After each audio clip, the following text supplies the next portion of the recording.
Assalamualaikum warahmatullahi wabarakatuh. Hai semuanya. Hari ini Miss mau ngasih tahu materi yang baru, yaitu tentang gelombang mekanik. Yuk kita mulai.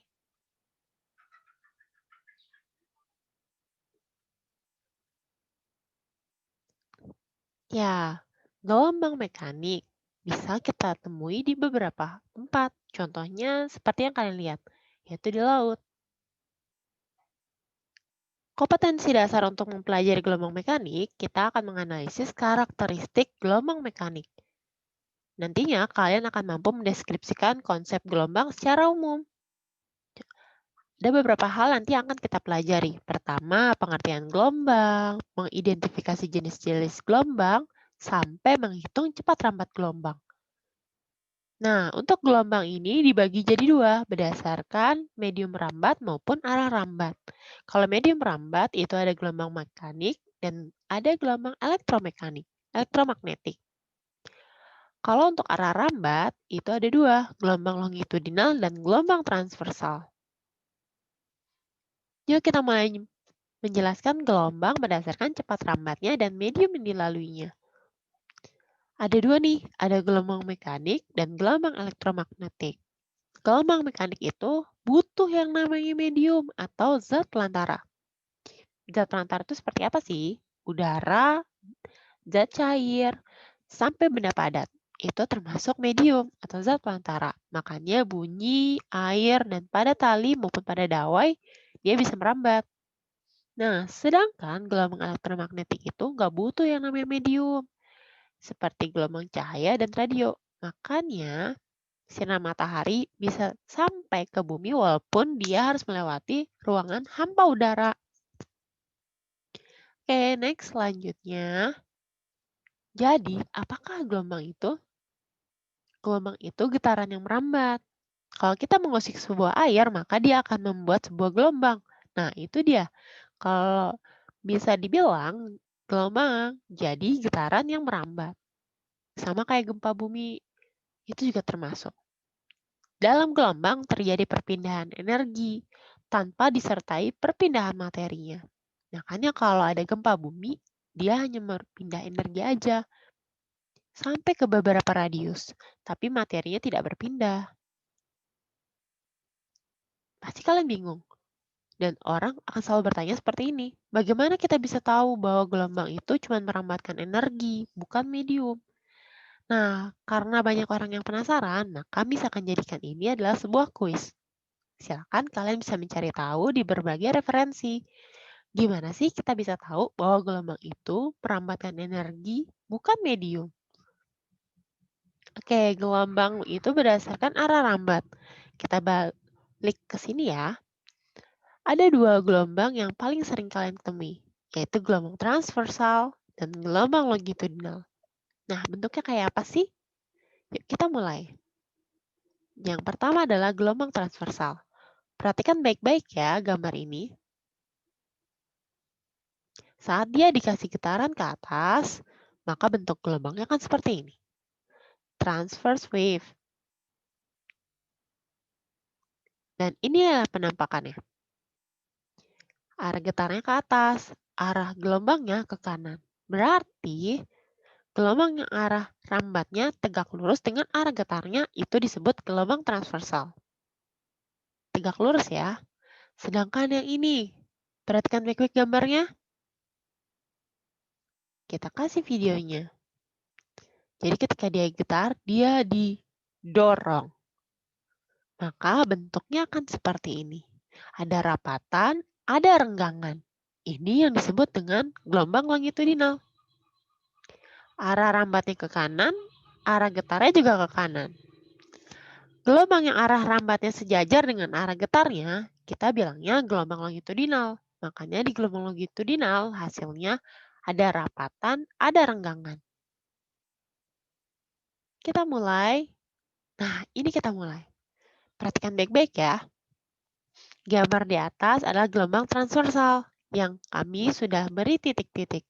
Ada O, ada A, ada B, ada C, ada D, ada E, ada F, ada G, dan ada H. Perhatikan baik-baik. Ini ada berapa gelombang?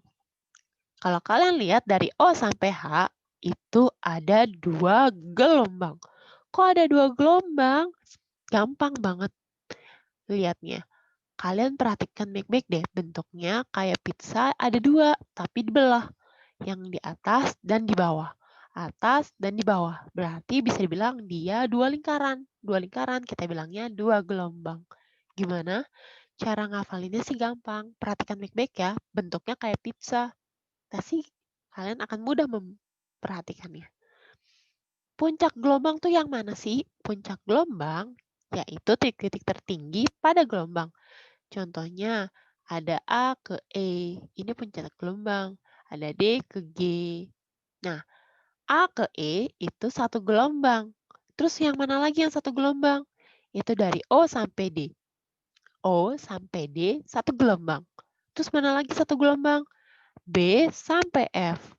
Itu satu gelombang. Pokoknya bentuknya mirip kayak satu lingkaran. Selanjutnya dasar gelombang. Kalau yang puncak itu adalah titik tertingginya yaitu A dan E, maka dasar gelombangnya yang paling bawah nih, yaitu C dan G. Ini paling bawah. Kita bilangnya lembah. Selanjutnya ada bukit gelombang.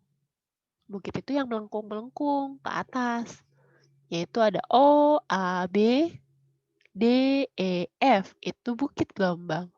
Terus ada lembah gelombang. Nah, ini yang tadi Miss bilang, dari B, C ke D, F, G ke H. Jadi yang meliuknya di bawah. Ini lembah gelombang.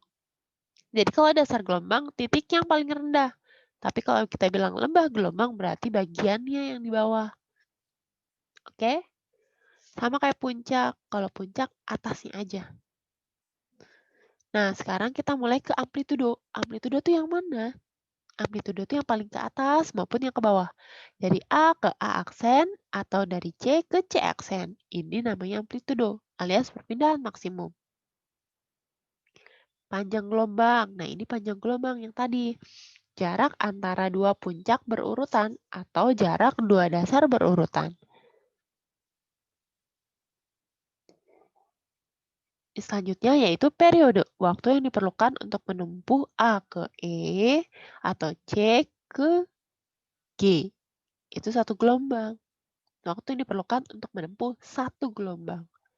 Kalau frekuensi itu adalah jumlah gelombang per satuan waktu. Nah, ini dia yang pertama. Ini udah mulai masuk ke formula matematisnya. Jadi perhatikan baik-baik ya. Yang pertama itu ada periode. Yang kedua ada frekuensi. Periode itu waktu yang diperlukan untuk menempuh satu gelombang. Cara lihatnya dari mana? Nanti kita kasih lihat. Nah, untuk menghitung periode, caranya adalah waktu yang dibutuhkan per jumlah gelombang yang terjadi. Itu periode. Selanjutnya, frekuensi. Frekuensi itu jumlah gelombang per satuan waktu. Biasa kita balik nih, F sama dengan N per T. Jumlah gelombang per 1 detik. Itu menghasilkan berapa gelombang. Tapi kalau kamu udah ketemu periodenya, kamu tinggal pakai rumus yang ini. F sama dengan 1 per T. Karena mereka itu saling berkebalikan gitu. Nah, kalau kamu udah tahu periode dan frekuensi, maka kamu akan gampang untuk menemukan cepat rambat gelombang alias V-nya. Caranya dari mana? Caranya dari V sama dengan lambda kali F. Lambda kali F ya, lambda itu panjang gelombang. Ingat, yang dihitung harus satu gelombang. Jadi kamu gak akan bingung. V sama dengan lambda kali F. Nah, itu dia penjelasan dari saya. Selanjutnya nanti kalian akan mulai melihat penyelesaian soal yang ada. Jadi biar kalian mudah untuk memahami lanjutannya. Terima kasih semuanya. Assalamualaikum warahmatullahi wabarakatuh.